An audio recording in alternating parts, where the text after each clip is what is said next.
Xo'p, tuxum qo'yishdan oldin 12 soat oldin yoqib qo'ying deyilgan ekan kitobida.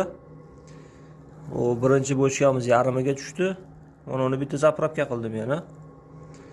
37.9-57%. Mana bu funksiyasi tovuqnikiga nastroyka qilingan ekan, o'zgarmas ekan bu. Tuxumlar terib chiqamiz endi. Mana o'zingiz zo'r ekanda, shunisiga qiziqdim. Xo'p. Ichkarida namlik yaxshi, menimcha shu holatda bo'lar ekanda.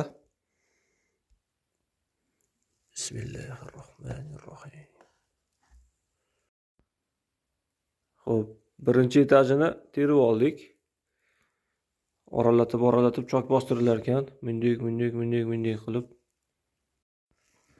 Xo'p, 200 talik inkubator deyildi.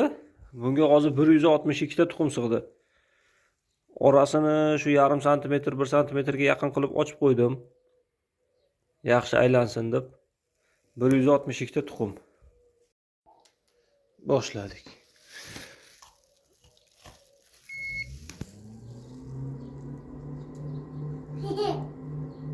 Ketdi. Hop, tuxumlarni qo'ydik. Tovuqni bostirdik, oyog'iga paypoq, boshiga qalpoqni kiydirdik. Endi dahshatli jo'jalar chiqadi.